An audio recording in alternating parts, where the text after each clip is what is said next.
Bonjour et bienvenue dans cette vidéo. Je suis Valérie Gendre et je suis maître Reiki en Bretagne. Pour en savoir plus sur mon travail, je t'invite à consulter mon site internet terre-reiki.fr.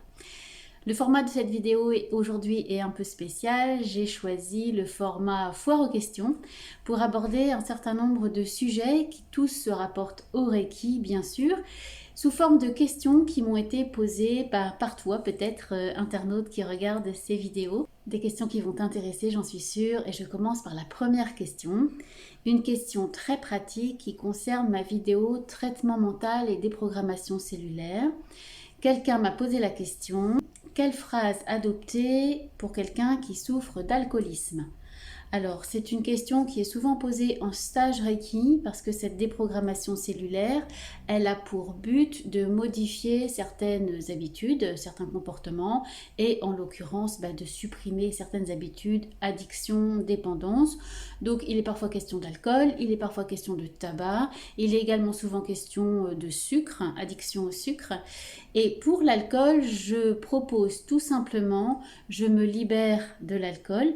C'est ma proposition et je t'invite, toi qui me regardes, si tu as une autre phrase qui te semble plus pertinente, à laisser la phrase dans les commentaires. Pour la déprogrammation cellulaire, on essaye de rester positif. Donc je me libère, c'est positif. Après, est-ce que c'est nécessaire de rester positif quand il s'agit de l'alcool ou de la cigarette? Je n'en suis pas sûre. Et pourquoi ne pas adopter des phrases plus trash? C'est ce qui a été évoqué lors d'un stage de Reiki deuxième degré que j'ai animé il y a quelques années déjà. Et quelqu'un avait fait cette remarque: la cigarette, c'est nocif, mais ça s'applique également à l'alcool. Donc on ne prend pas un grand risque en étant extrêmement négatif. Ça peut être des phrases trash comme je vomis lorsque j'absorbe de l'alcool, par exemple. Je vomis lorsque je fume, lorsqu'il s'agit du tabac. Ça me paraît pas inintéressant, mais j'aimerais bien savoir ce que vous en pensez. Donc n'hésitez pas à laisser vos commentaires sous la vidéo et éventuellement à formuler d'autres phrases qui, j'en suis sûre, intéresseront un grand nombre de personnes qui regardent. Donc ça, c'était la première question. Deuxième question d'une internaute qui est praticienne de Reiki. Une de ses clientes a énormément de mal à rester dans l'instant présent. C'est une dame âgée qui est beaucoup dans les souvenirs de la guerre et des personnes de son entourage qui sont décédées. Et donc la praticienne de Reiki me demande comment faire pour l'aider au maximum lors d'une séance de Reiki. Comme je dis toujours, la grande pratique Reiki, c'est la pratique royale du Reiki. Donc, quel que soit le problème pour lequel ton client, ta cliente a envie d'une séance de Reiki, la grande pratique, c'est ce qu'il y a de mieux. Et dans la grande pratique, évidemment, il y a une multitude de nuances que tu peux apporter. Et dans ce cas-là, j'insisterai sur le chakra du cœur et le chakra racine. Le chakra du cœur parce que c'est celui qui souffre lorsque nous sommes en deuil, lorsque nous avons vécu des séparations ou des ruptures. C'est le cas de cette dame âgée. Tu peux te référer à la vidéo que j'ai faite sur le chakra du cœur. C'est donc important dans une séance de Reiki d'apporter plein d'énergie à ce chakra du cœur pour justement l'activer à nouveau, pour compenser en quelque sorte cette baisse d'énergie due au deuil, aux séparations. Et le chakra racine, parce que c'est le chakra qui nous aide à nous ancrer dans ici et maintenant. Donc cette personne qui est beaucoup dans le passé a un chakra racine, on va dire, pas suffisamment boosté. Parce que quand on a un chakra racine vraiment actif, nous sommes dans l'instant présent.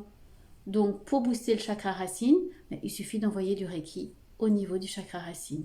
Voilà, donc pour cette personne qui a donc du mal à être dans le présent, qui est beaucoup dans la nostalgie presque pathologique du passé, et qui en tout cas souffre beaucoup du fait d'être dans ses souvenirs du passé, chakra du cœur et chakra racine. La troisième question, elle concerne la douche Reiki. Une vidéo que j'ai faite sur la douche Reiki dans laquelle j'expliquais que le protocole de départ consiste à un moment à avoir les bras levés comme si nous faisions un V avec nos bras ou un entonnoir et imaginer que cette pluie Reiki, elle coule dans le V qui est formé par nos bras pour ruisseler sur nous. Et quelqu'un me dit: j'ai du mal à avoir les bras levés. Rassure-toi, le Reiki s'adapte. Donc, tu restes les bras levés aussi longtemps que tu le peux ou que tu le souhaites. Et si tu ne peux pas du tout lever les bras, bien sûr que le Reiki va fonctionner de la même façon. En Reiki, on fonctionne vraiment avec l'intention. Donc, l'essentiel dans la douche Reiki, comme dans toutes les pratiques Reiki, c'est d'être dans l'intention, d'être un canal pour l'énergie Reiki. Et si tu es dans cette intention, le Reiki va arriver.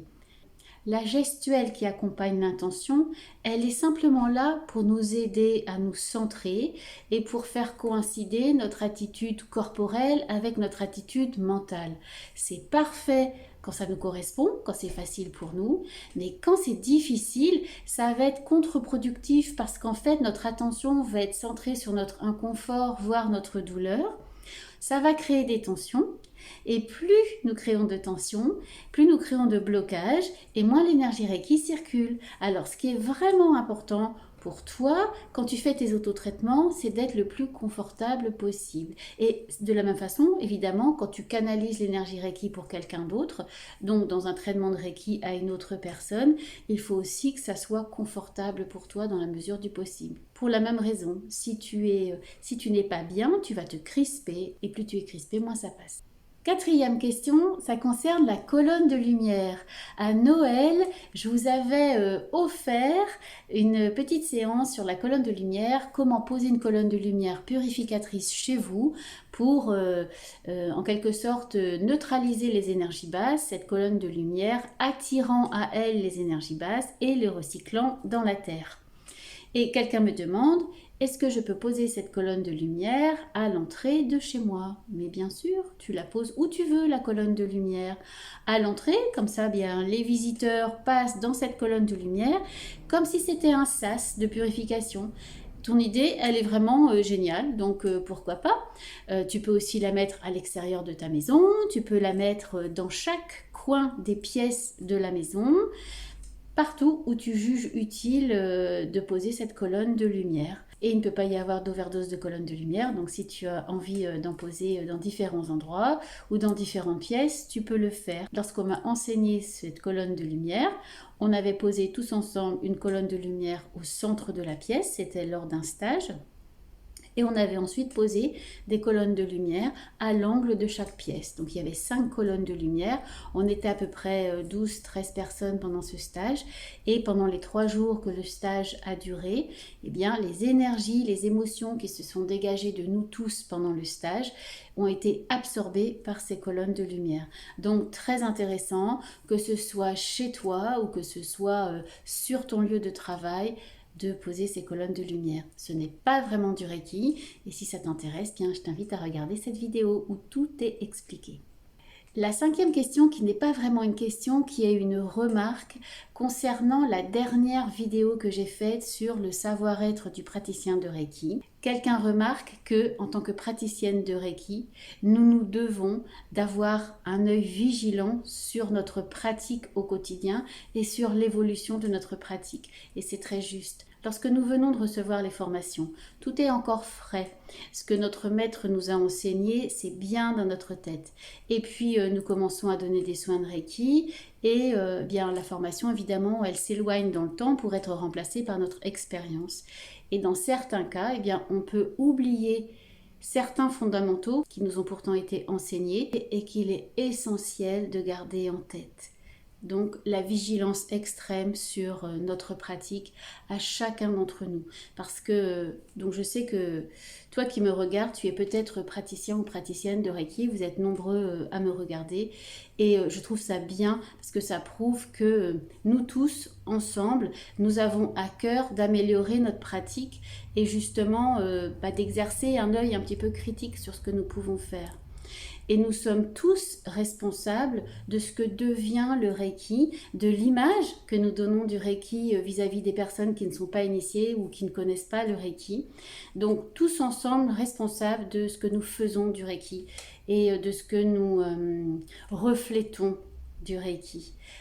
Donc nous avons une responsabilité individuelle et également une responsabilité collective.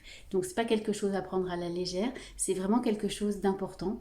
Et je remercie cette personne qui se reconnaîtra d'avoir fait cette remarque qui me paraît tout à fait judicieuse. Et je pense que vous serez tous d'accord avec nous sur ce point. Sixième question, elle vient d'une personne dont le message m'a beaucoup touchée. Quelqu'un qui me dit « Je suis praticienne de Reiki et on m'a dit qu'il ne fallait pas utiliser le Reiki sur les fractures. Ma sœur souffre de la maladie de Gorham. Est-ce que je peux lui donner du Reiki ?» Alors c'est une maladie que je ne connaissais pas, c'est une maladie vraiment difficile. On la surnomme la maladie des os qui disparaissent. Vraiment, j'ai rassuré cette personne, bien sûr, je lui ai déjà répondu, je l'ai rassurée. Je n'ai jamais entendu dire que le Reiki ne pouvait pas se pratiquer sur des fractures. Je ne sais pas si toi qui me regardes, tu as eu cette information. Si tu as cette information, et surtout si tu sais pourquoi cette information est donnée, s'il te plaît, laisse ça dans les commentaires, parce que là, ça peut également aider tout le monde. Ce que je pense, c'est que le Reiki n'est absolument pas conseillé pour tout ce qui concerne les psychoses, schizophrénie, paranoïa, bipolarité plus. Là, on évite le Reiki. Comme on évite également l'hypnose, la sophrologie, la réflexologie plantaire, pour ce que j'en sais en tout cas. Mais en dehors des cas de psychose, il n'y a pas de contre-indication au Reiki que je connaisse en tout cas. J'ai fait une vidéo sur le Reiki femme enceinte et dans laquelle j'explique pourquoi je préfère ne pas donner de Reiki aux femmes enceintes de moins de 3 mois, mais ce n'est pas une contre-indication formelle. On peut toutefois le faire si le bénéfice est plus grand que ce qu'on peut considérer comme un risque. Mais sur les fractures, je ne comprends pas trop la contre-indication sur le plan énergétique. Ceci dit, je suis ouverte. Ça fait aussi partie de mon travail de maître Reiki, de remettre sans cesse en cause ce dont je me crois fermement assurée aujourd'hui. Ça fait partie aussi de ce que je transmets à mes élèves. Donc évidemment, je me l'applique à moi. Et si tu as des infos sur Reiki fracture, eh bien, je suis vraiment preneuse. Septième question, quelqu'un qui me dit qu'elle souhaiterait se faire initier au Reiki, mais qu'elle n'a pas encore reçu de soins de Reiki. Est-il préférable de recevoir un soin de Reiki avant l'initiation au Reiki? C'est préférable, mais là encore, ce n'est pas indispensable. C'est bien de tester sur soi les effets du Reiki, de comprendre ce qu'est un soin de Reiki avant de s'initier au Reiki. Mais si tu préfères t'initier au Reiki et ensuite découvrir les bienfaits du Reiki, tu peux le faire comme ça également. Pas d'obligation. C'est toujours mieux de faire l'expérience soi-même plutôt que de prendre pour argent comptant ce qui nous est dit. D'essayer, expérimenter, voir les effets sur soi. C'est pour ça que c'est intéressant de recevoir une séance de Reiki avant la formation. Uniquement pour ça. C'est pas du tout pour apprendre des choses ou pour se trouver dans un meilleur état énergétique avant l'initiation au Reiki. Évidemment, ça peut pas nuire d'être dans un bon état énergétique avant, mais c'est pas une obligation. Pour moi, recevoir un soin de Reiki avant la formation de Reiki, avant l'initiation, c'est simplement parce que c'est bien de faire cette découverte-là. Un petit peu comme si tu allais à un cours de peinture sans jamais avoir vu un tableau de ta vie. C'est exactement la même chose. C'est beaucoup plus parlant si tu as vu un tableau. Eh bien, t'initier au Reiki, ça va être plus parlant forcément si tu as déjà reçu une séance de Reiki. Et je terminerai donc par la question numéro 8. C'est quelqu'un qui est initié au degré 3 de Reiki, qui est donc maître Reiki, et qui m'a demandé comment faire une séance de Reiki complète à distance. Et là, je m'interroge, parce que lorsqu'on est initié au 3e degré de Reiki, on est à même de donner une séance de Reiki à distance. Ou alors, il y a eu un souci lors de la formation ou lors de l'intégration. Et savoir donner une séance de Reiki à distance, ce n'est pas au 3e degré qu'on l'apprend, mais c'est déjà au 2e degré. Donc, je m'interroge là sur la qualité de l'enseignement de certains maîtres Reiki.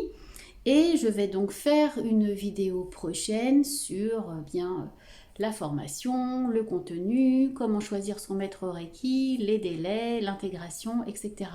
Parce que je pense que c'est également un point important et que là également nous sommes tous responsables de ce qui se transmet lors des formations de Reiki, parce que les élèves que nous formons, nous, maîtres Reiki, ce sont eux qui ensuite vont diffuser le Reiki. Donc en tant que maître Reiki, nous sommes complètement responsables de ce que nous transmettons, de ce que nous enseignons, et nous devons faire en sorte que la qualité de notre enseignement soit au top. Donc dans le cas précis, je ne mets pas du tout en cause le maître Reiki, je ne sais pas qui c'est. Je ne mets pas non plus en cause l'élève. Je constate simplement et je m'interroge. Quelqu'un qui est maître Reiki doit savoir donner une séance de Reiki à distance et doit en tout cas se faire confiance à son intuition et à ses ressentis pour être à même de faire cette séance à distance sans se poser de questions. Il y a peut-être là juste un problème d'ajustement, de légitimité et de confiance à trouver. Bien sûr, il y a beaucoup d'autres questions. Peut-être que tu as des questions concernant le Reiki et que tu souhaiterais me les poser. Laisse-les sous la vidéo, laisse-les dans les commentaires et j'y répondrai le plus vite possible. Parfois, je traîne un petit peu dans mes réponses et j'en suis vraiment désolée. Mais je finis toujours par répondre et si je ne le fais pas, n'hésite pas à me relancer. Si tu as aimé cette vidéo, je t'invite à mettre un pouce bleu, je t'invite à t'abonner si ce n'est pas encore fait et à faire sonner la cloche pour être au courant des vidéos au moment où elles sortent. Je te souhaite de bonnes pratiques Reiki et de bons soins de Reiki si tu es cliente Reiki. Je te dis à bientôt pour une nouvelle vidéo. Namasté.